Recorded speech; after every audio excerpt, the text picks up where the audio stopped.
રામ રામ દોસ્તો. હમણાં સનાતન ધર્મને તોડવા માટે ક્યાંથી લોકો તૂટી પડ્યા છે, તો અંદરના જ વધારે પડતા તો છે. તો એમાં એક છે ને યુટ્યુબવાળા દાદા પણ કૂદી પડ્યા છે. એમ દાદાનું નામ પૂછીને શરમાવશો નહીં એમ લખીને એક પોસ્ટ લખાયેલી છે. તો એમાં જે કોમેન્ટો છે ને એ થોડીક તમને વાંચી સંભળાવું દોસ્તો. આ દાદા ગામના સામાન્ય માણસને મંદિરમાં ફોનનો ઉપયોગ કરવાની ના પાડે છે અને માલેતુજાર લોકો હાથે સામે ચલાવીને ફોટા પડાવે છે. બોલો, આ દાદાના ભોપાળા બધા બહાર પડવા માંડ્યા છે દોસ્તો. ડેલીએ દીવો નહીં રહે એવા શ્રાપ આપવામાં માહિર છે. પણ ડેલીઓ હવે રહી નથી એટલે એ શ્રાપ કોઈને લાગતા પણ નથી. કોઈના ઘરમાં ડેલી તો હોય છે ને ભાઈ. તો આવું છે, હવે એમના શ્રાપ એટલે બિચારાના લાગતા નહીં હોય. પછી એક લખ્યું છે કે બાપુ, તમારી દીકરી ઘરની આબરૂને તમારા નામ ઇજ્જતનો વિચાર કર્યા વગર બુકી જુગારિયા સાથે ભાગી ગયેલ ત્યારે તમે તલવાર કેમ નહોતી ઉપાડી? બીજાને બધું કહી દો છો તો તમે તમારા ઘરની વાતની જ કેમ ખબર ના પડી? આવું બધા હવે તો છે ને હામું. હવે તો કારણ કે યુટ્યુબથી બન્યું હોય ને એ બહુ હાલે નહીં દોસ્તો. જેમાં ખરેખર ઓરિજિનલ આધ્યાત્મિકતા હોય ને એ લોકો ચાલે. એમાં એ છે ને હમણાંથી છે ને એમાં લાગી પડ્યા હતા દોસ્તો, કજિયામાં. જ્યાં સુધી એ કજિયામાં નહોતા લાગ્યા અને માતાજીની ભક્તિ જે બી ઢોંગ જેને કહેવું હોય પણ એ ઓરિજિનલ કરતા હતા ને, અને એમણે વિડીયા બનતા હતા એમના ને એરિયાએ વિડીયાથી એ ખાસા ફેમસ થઈ ગયા હતા. પણ પછી જેવું એમને છે ને કજિયામાં પડવા માંડ્યા. કજિયા હોય ને ત્યાં ભગવાને ના હોય ને કોઈ ના હોય, ગમે એટલા તમે ઉલડીને શ્રાપ આપો ને કાંઈ ફેર ન પડે ભાઈ. પોતાની દીકરીને જ તમે છે ને તમે એવા સંસ્કાર ના આપીએ કે જેથી કરીને તે સાચો સનાતન ધર્મનો માર્ગ લે. બોલો, આટલું તમે તમારા ઘરનો આ પરિવારમાં જ નથી ઉતારી શકતા તો બીજાને તમે કયા અધિકારથી તમે છે ને સનાતન ધર્મનો તમે ઝંડો પકડવાને લાયક જ નથી. પણ આવા બધા ખોટા હોય ને, ખોટાઓના વિરોધથી કોઈને ઘંટ પણ ફરક પડતો નથી. આમના જ છે ને ભક્તો, એમના સબસ્ક્રાઈબરો વધારે હશે પણ જુઓ તમે એમની સ્થિતિ જુઓ, એ તરત એ પણ બહાર આવી જાય, ચગી તો જાય બધા. એમનું કામ જુઓ તમે સનાતન ધર્મ માટે.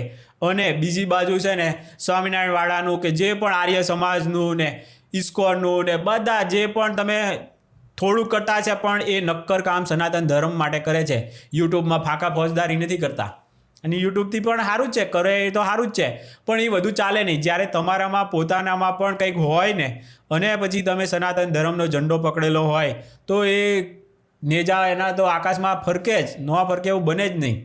પણ અમુક લોકોને જો આવું બધું પછી લોકો જ એમને છે ને બતાવે છે. પાછા એ શું કે પેલા હરામખોર છે તો કે બધા પૂછે છે એમને, તો તમે ક્યાં પાણી વાળવા જાઓ છો, તમે શું મજૂરી કરો છો, તમે પરસેવાની કઈ કમાણી કરો છો? પછી એ પોતાના જીવનમાં બોલો નકરી બીડીઓ પીવે છે તો બીડીઓ પીવાય કે નહીં એટલું તો પોતાને પહેલાં ભાન હોવું જોઈએ કે નહીં, કે બીડીઓ પીવાય કે ના પીવાય. બોલો, આવા પછી ભક્તોને હું આ લોકો શીખવવાના હતા પણ હાલે રાખે છે ભાઈ. યુટ્યુબ ના હોય એમાં પછી વધારે હું તમે લઈ લેવાના એમાં. દાદા ત્રીજું નેત્ર ખોલશે ને હડકંપ મચી જશે દોસ્તો. ત્રીજું નેત્ર નહીં ખોલે, સારું છે ના ખોલે ત્યાં સુધી.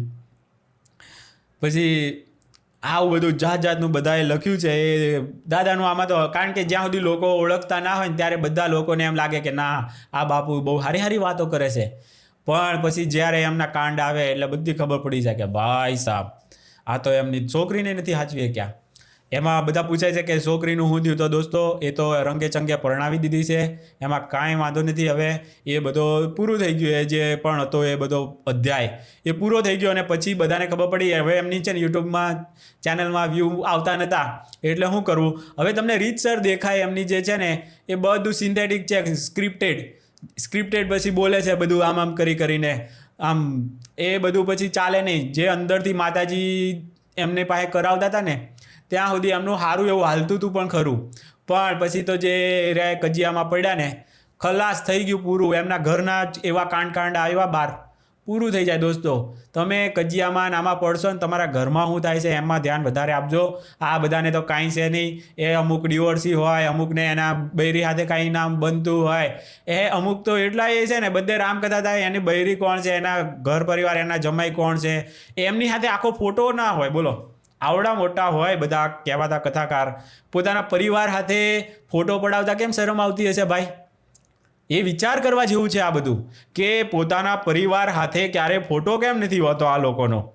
મોટા મોટા કથાકાર પોતાને ગણાવડાવે છે, બધી જાત જાતના કહેવડાવે છે.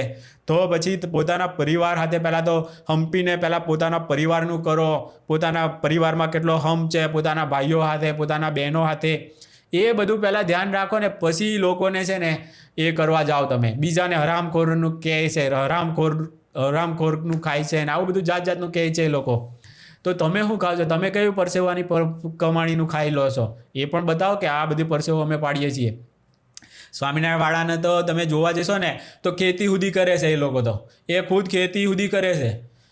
નકરી ભાષણબાજી નથી કરતા. ભાષણબાજીથી ના થાય. મંદિરોમાં પાયા સુધી એમાં પથ્થરો નાખવાથી લઈને બધા કામ એ લોકો કરે છે. એમણે એમ કાંઈ આટલું બધું ના થઈ જાય. તમે કરવા જાઓ એક એનાથી બહાર નહીં નીકળ્યા હોય, ક્યાં અહીંયા બેસી રહ્યા છે, મોટી ચરબી થયા કરે, ગોળ ચરબી અને ગોલા ચરબી કહેતા કરે પછી પબ્લિક, કોંગ્રેસ આચાર્ય કોઈને કહે. તો આવા બધા એ લોકોએ એવા કાંડ કર્યા હોય ને એટલે કે, બાકી તો લોકો ક્યાંથી કહે. પણ ચાલે છે અત્યારે એ લોકોનો ધંધો અત્યારે મંદીમાં છે.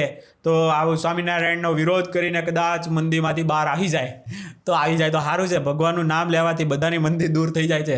સ્વામિનારાયણનું લો, નારાયણનું લો, કૃષ્ણ ભગવાનનું લો, કમસે કમ એ બાને ભગવાનનું નામ તો લઈએ છીએ. એટલે એમ સમજીને બધા કજિયા થાય તો એ વાંધો નહીં, પણ એ બાને થોડું ઘણું જો કદાચ ભગવાનનું નામ લેવાઈ જાય તો.